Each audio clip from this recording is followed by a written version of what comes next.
Very good morning, student. In last video we have discussed this topic, the government role.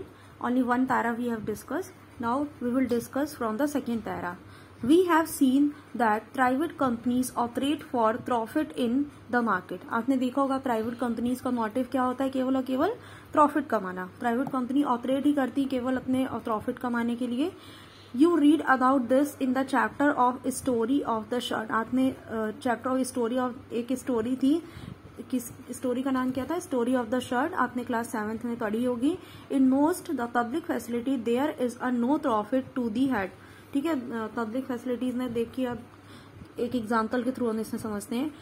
What profit can assure to the company for keeping the drain cleans or running an anti-malaria companies?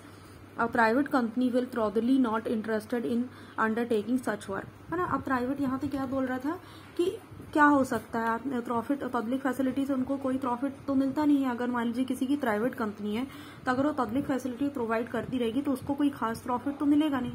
तो इसी तरह यहाँ पे drain, अगर मान लीजिए वो draining करवाती रही, ड्रेन्स को साफ करवाती गई, एंटी मलेरियाज वगैरह जो कंपनीज होती हैं वो करवाती रही, तो उससे उनको कुछ बहुत ज्यादा खास प्रॉफिट मिलता नहीं है.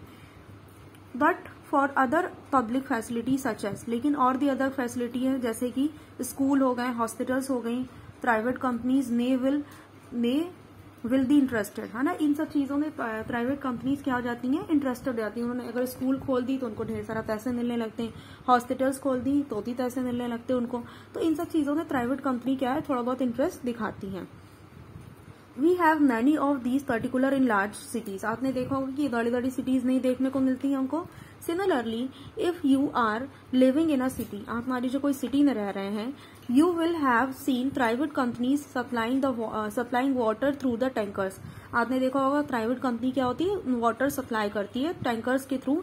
सप्लाई ड्रिंकिंग वाटर, और ड्रिंकिंग वाटर भी सप्लाई करती है वाटर्स ने, तो उनसे उनको क्या मिलता है, प्रॉफिट होता है, तभी वो सप्लाई कर रही है.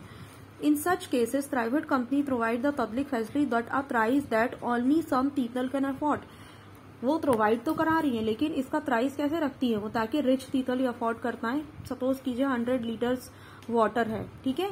अब हमको 100 लीटर वाटर को क्या करना है, मान लीजिए किसी गरीब को 100 लीटर पानी परचेज करना है, तो ठीक है ना, वो उसके लिए 1000 रुपीज तो नहीं दे सकती है. तो ये लोग क्या करते हैं, प्राइवेट जो कंपनीज होती हैं वो फैसिलिटी प्रोवाइड करती हैं, लेकिन किन के लिए, उन लोगों के लिए प्रोवाइड करती है जो कि अमीर लोग होते हैं ना, रिच लोग जो कि अफोर्ड कर सकते हैं. Hence this facility is not available to all. है ना, ये फैसिलिटी सबके लिए अवेलेबल नहीं होती, अफोर्डेबल रेट नहीं होता सबके लिए कि सब लोग इसे इजीली परचेज करें. Hence this facility, if we go by the rule that people will get as much as they can pay for them, many people who cannot afford to pay for such facility will discard an opportunity of life to be decent people. ठीक है, बहुत से people ऐसे होते हैं जो इन prices को पे नहीं कर सकते हैं. ठीक है, तो पब्लिक फैसिलिटी यहाँ से कैसी हुई, और प्राइवेट कंपनी ने कैसी फैसिलिटी बना दी, किनके लिए बना दी प्राइवेट फैसिलिटीज, केवल और केवल रिच पीपल्स के लिए. है ना, एक गरीब लोग तो इतनी महंगी चीजें नहीं परचेज कर सकते हैं, राइट. तो गवर्नमेंट का बेसिकली रोल क्या होता है, जो गवर्नमेंट का रोल ऐसा होता है कि उसे कैसी फैसिलिटी प्रोवाइड करनी है, लोगों को ऐसी फैसिलिटी प्रोवाइड करे, अफोर्डेबल रेंज में प्रोवाइड करे. है ना, जैसे सरकारी अस्पताल बना दे, गवर्नमेंट स्कूल्स बना दे, रीजनेबल एक थोड़ी सी प्राइस रखे, है ना, थोड़ा सा अमाउंट पे करना पड़े लोगों को, तो लोग इजिली पे कर लेंगे, right. Come to page number 111. Clearly this is not desirable opinion. ठीक है, ये desirable opinion नहीं है. Public facility related to the people's basic need. है ना, public facility क्या होती है, people की basic need से relate होती है. Any modern society required that these facility are provided so that people basic need. है ना, ये modern society ने क्या बताया गया कि people की basic need तो provide करानी है हमको उसको. द राइट टू लाइफ, इन हमारे कॉन्स्टिट्यूशन में भी बना हुआ है राइट टू लाइफ. ठीक है, तो हमको क्या करना है, ये हर व्यक्ति, हर नागरिक का हक है कि सबको सारी फैसिलिटी प्रोवाइड की जाए, जैसे कि बेसिक नीड्स वाली फैसिलिटी जितनी भी होती है वो सबको प्रोवाइड की जाए. This responsibility is to provide the public facility, therefore much the that of the government. Okay, next है हमारा where does the government get the money. अब बात आती है गवर्नमेंट को मनी कहाँ से मिलता है पब्लिक फैसिलिटीज प्रोवाइड करने के लिए। तो every year you must have hear the government budget being presented in the parliament. आपने सुना होगा हर ईयर क्या मिलता है, गवर्नमेंट हर ईयर गवर्नमेंट बजट निकालती है अपना, ठीक है। This is an account of the expenses that the government made on its program. ये क्या है, उनके खर्च एक्सपेंसेस होते हैं, खर्चे होते हैं गवर्नमेंट के, जो कि वो किसके ऊपर खर्च करती है, हम ही लोग के ऊपर खर्च करती है। पर अब कैसे खर्च करती है, उनको पैसे कहाँ से मिलते हैं हमारे ऊपर खर्च करने के लिए, वो हम पढ़ने जा रहे हैं। Okay, the past year hand how much it plan to stand in coming up year, है ना, आने वाले सालों में कितना खर्चा करने वाली है, इन सबका गवर्नमेंट क्या करती है, बजट बना के रखती है। In the budget the government also announce the various ways.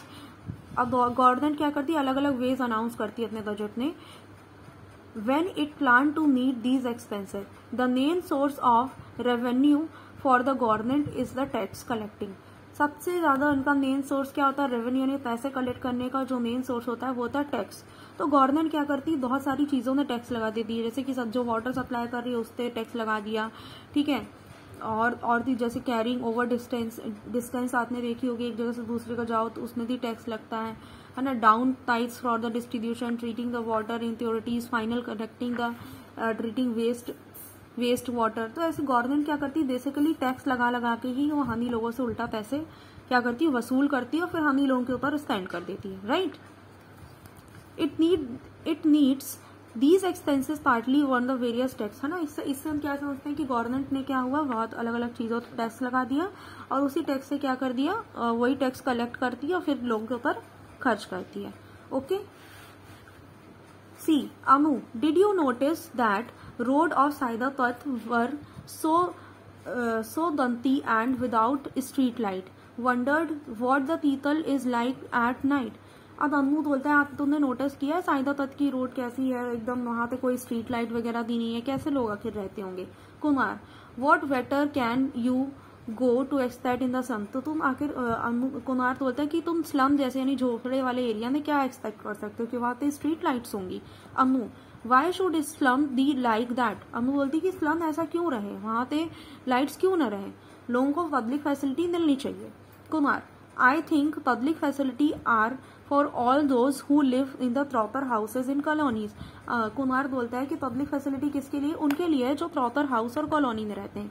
These are the people who pay, वो उनके लिए फैसिलिटीज होनी चाहिए जो कि क्या करते हैं, टैक्स पे करते हैं, यानी कि टैक्स पे ही होते हैं। अनु, वाई डू, ऐसा क्यों, यू से दैट स्लम मतलब अम्मू क्या बोलता है कि तुम ऐसा क्यों सोचते हो, क्या स्लम के लोग यहाँ के सिटीजन नहीं है, उनका भी तो राइट है इन सब चीजों के लिए। तो कुमार बोलता है अरे the government will go bankrupt this way. अगर गवर्नमेंट इनको इसी तरह फैसिलिटी प्रोवाइड करने लगी तो गवर्नमेंट क्या हो जाएगी, बैंकक्रप्ट हो जाएगी, यानी कंगाल हो जाएगी।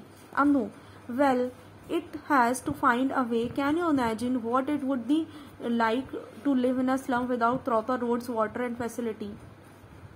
अनु बोलती क्या तुमने कभी इमेजिन भी किया है कि अगर गांव में बिजली ना रहे, प्रॉपर रोड्स ना रहे, वाटर ना रहे, इलेक्ट्रिसिटी ना रहे तो वहां के लोगों का क्या हाल होता होगा।